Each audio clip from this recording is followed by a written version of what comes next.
They reached the town where Snezana was now, and Semyon didn't even notice how much time had passed.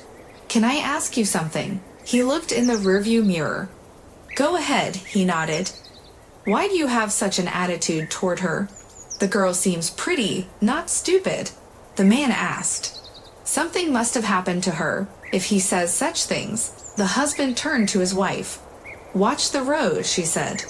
They arrived at the very center where Snezana was. As much as the mother wanted to see her daughter, she was not allowed in until all the standard procedures were completed. "Snezana," she ran into her room. "Hello?" She looked at the woman. "Don't you recognize me?" Stood Lisa in the doorway. "Sorry, but no, and you know me?" Spoke the girl in complete seriousness. "Daughter." Lisa ran up to her and hugged her. "Are you my mother?" The girl looked at her. "And you do not think that she is pretending? And where is the husband who never found you?" The father did not believe in all this comedy. "And who is this?" Snezza looked at her mother. "It's Andrei, your father," she cried. "Good credited." Snezana shook her head. Semyon did not interfere in all this, but the doctor came in and showed all the documents along with the statements. "Will you take them away?" he asked. "Yes, I brought the birth certificate that it was her. And here are the photos." Lisa pulled them out of the bag. Okay, we believe you, but understand, now your daughter needs constant care. She needs to look at pictures of her relatives, to communicate with them, to remember something," the doctor told them. We understood everything. The mother was in a hurry to have her daughter home as soon as possible. All the documents were drawn up, and they said goodbye to Semyon and thanked him. "You, man, I apologize for the way I went at you." Andrei came up to him. "Here, take this. It's enough for the first time. And if you want to start a new life, come and help me as much as I can," he said to Semyon, and they got into the car. Snezana was driving with strangers. She didn't understand what was going on and how they knew about her. "Looked, daughter." Lisa was now sitting in the back seat. "Who's that?" She looked at the photo where her parents were young, and she was in her father's arms. "That's you," her mom was showing her, "and that's me and Dad." "I see." The girl drove and looked at the couple of pictures her mother had brought with her. She tried to remember them, but nothing worked. Finally, they were home. "You don't recognize anything here either?" Lisa asked her. "No," the girl shook her head. "Yes, she is pretending," waved a hand at them, Andrew. "Why do you say so?" Could not understand his wife. "Well, a person cannot completely forget everything," said the man. They entered the room where Snezana used to live. The mother did not ask anymore, because she saw her surprised eyes. After that, the family ate, and they talked about different things that were completely incomprehensible to Snezana. "Okay, we'll deal with all this later," said the mother. She took her daughter to her room. "This is where you slept, and here you did your homework." The woman began to tell me she wanted to cry, but she didn't do it because she was afraid of hurting her daughter's feelings. "Well, can I see everything myself? This is my room, isn't it?" Snezana asked a stranger, but she had seen pictures of them together, and she believed these people. Her father was very angry with her for something, but she would deal with that later. When the girl was alone in the room, she climbed into her desk and started digging through it. There was a lot of stuff in there, some comics, notes, letters, pictures. She pulled out and read what was written on the notebooks, and was horrified that it was her doing it. "Do I have a husband?" she asked in the morning. "Yes, and not just any husband, but one who works for the police." Her mother raised her finger. "What are you saying? Why didn't he look for me then? And why was I half naked in a dumpster?" Snezana had a lot of questions. "We'll deal with that later," her father promised her. The same day, he went to the city and consulted with a professional in this case. Andrei hired the best doctors and rehabilitation specialists to work with Snezana.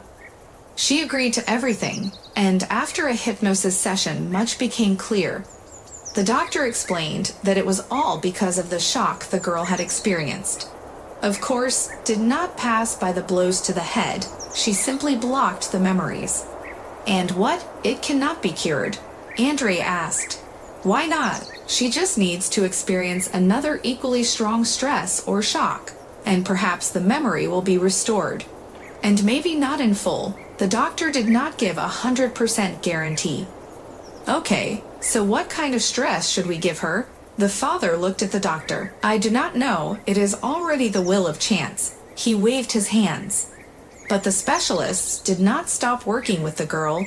They tried to show her the right way, but she did not lag because she wanted to live and be in a family. I want to find Vladimir and let him explain everything to me, Andre said one morning, got into the car and drove away. All right, Elizaveta only had time to wave at him.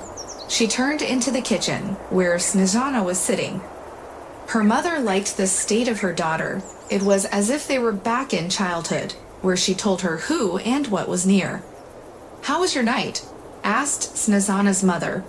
Mom, I lost my memory, not my brain, answered her daughter. Oh, I recognize the notes of the real Snezana in those words, laughed the woman and sat closer to her daughter. Aha, she nodded as she had done before.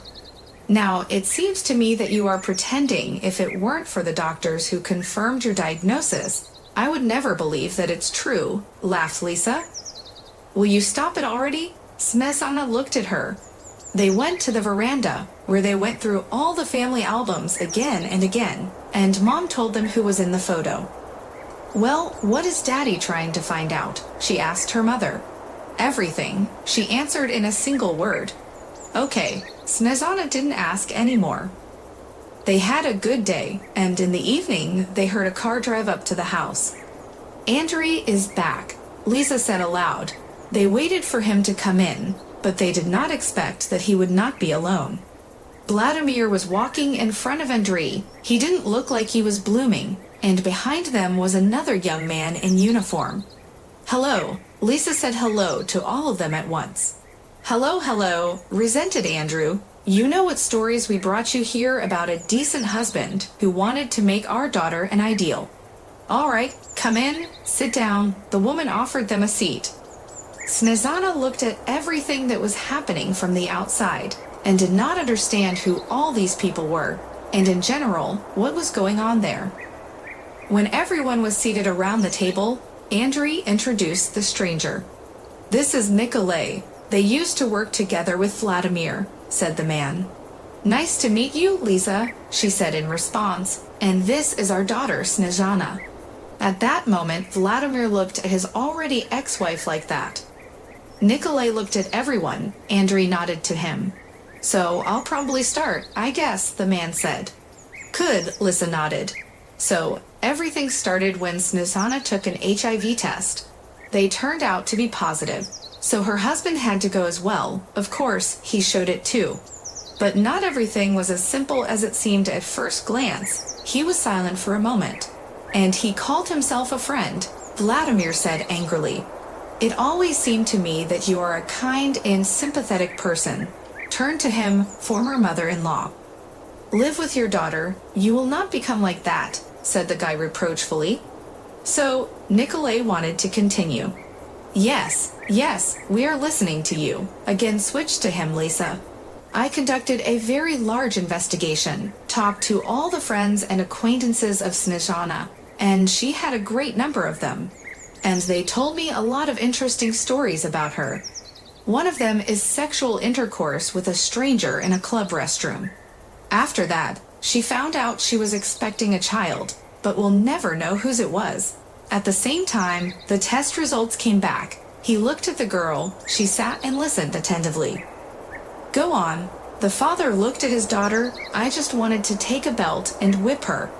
But there was a little discrepancy. When Snezana got to the hospital, homeless people reported there that they found a terrible diagnosis in her jacket. And after all the tests, it turned out that the girl was healthy. How could this be? We especially checked Vladimir again, but he still has everything the same, raised a finger. When the girl disappeared, and she, for a minute, was his wife, he did not look for her. He referred to the fact that she was always missing somewhere, and often didn't show up for so long. And when Semyon came to him, he didn't take his statement, though he recognized her from her description. Nikolay said, "It's nobody's business," Vova muttered. "Shut up already." Andrei shut him up. So it turned out that Vladimir had been in a relationship with a woman for 3 years before. I will not say her name, but she is older than Volodenka for many years. She just has the finances he's always dreamed of, so he got into it. He came to you for the same thing, but Smetana was not so simple. And the woman carelessly flew off on vacation, and she had a resort romance there. And upon arrival, she transferred all her ailments to the incoming partner, said Nikolay.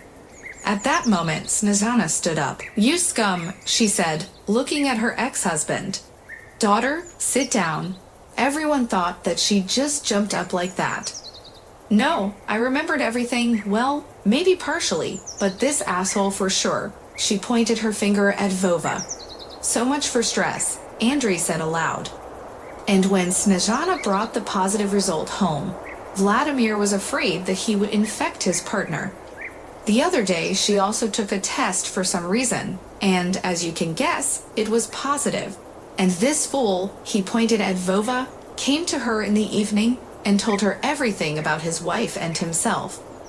The lady said that he had infected her to get rid of all suspicions, and no sender didn't call him at work. It was her, I don't know, maybe it was revenge.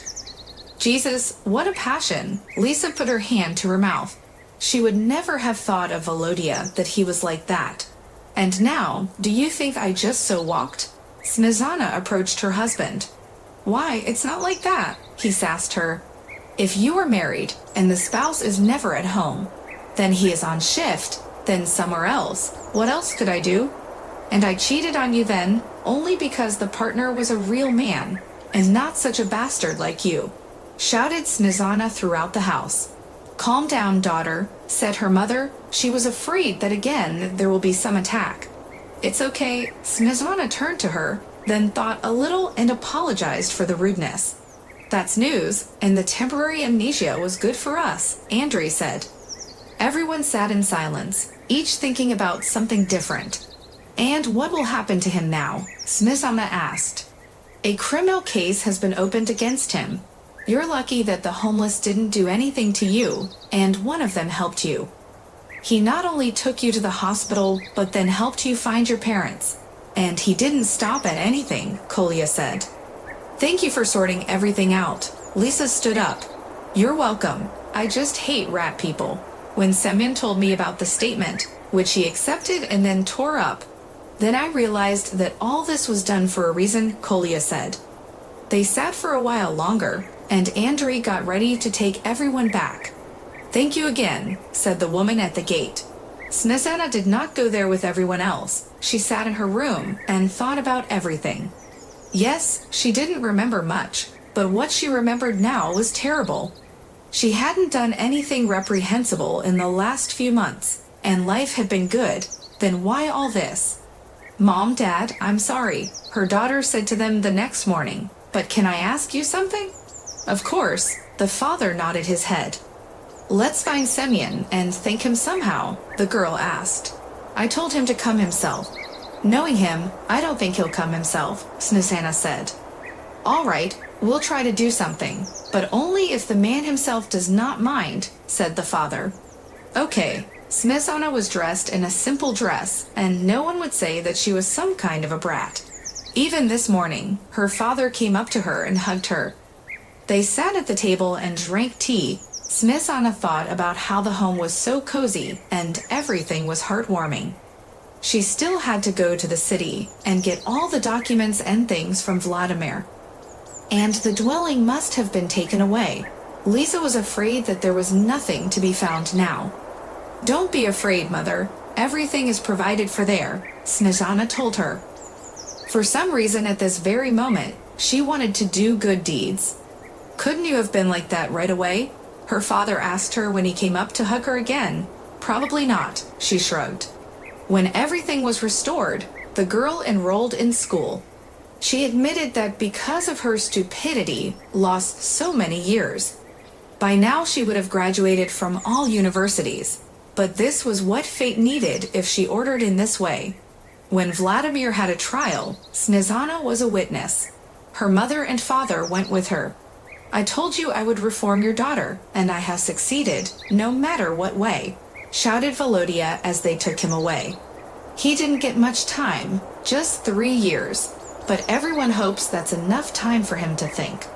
"Mom, I've got a surprise for you." A girl came in one day after school. "Don't scare me like that."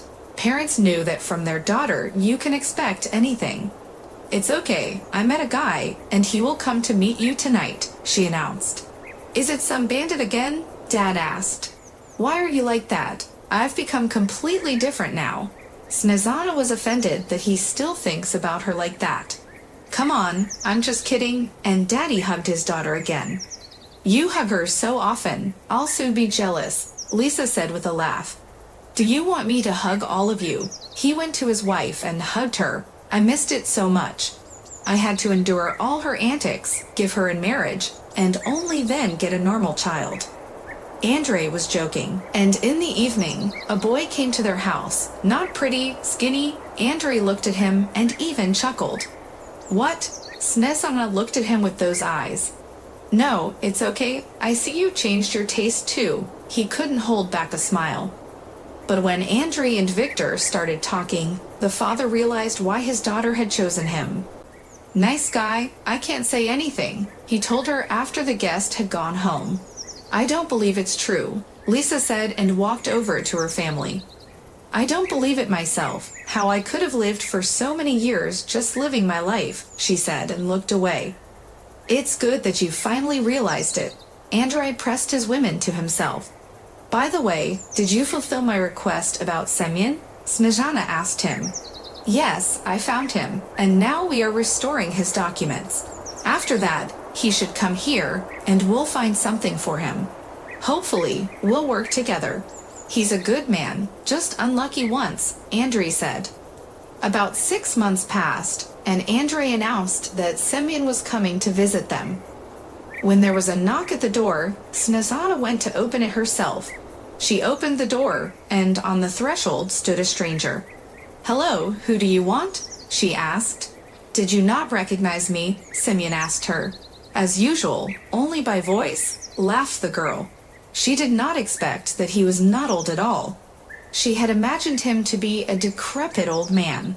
His teeth were missing, and his hair was gray and in different directions. And now a gallant man was looking at her. "How grateful I am to you," she said once more, thanking this simple man who had not only done nothing to her, but had simply helped her. "You helped me too. You see, everything that happens in life is not for nothing. Boomerangs always come back, whether they are good or bad," Semyon concluded. And it's true, they went to the hall, where a table was already waiting for them. Snezana looked at everyone. They were all mysterious. Mom stood by the table. Dad didn't sit down either. And at that moment, Victor got down on one knee, took out a small box, and made her a proposal. "Do you accept?" he asked her. "Of course I do," she squealed with joy and put the ring on. "Well, I hope to be a grandmother very soon," Elizabeth said. "If no one infects me with anything," they all laughed together. "Victor is certainly not like that." Andre came up to him and shook his hand.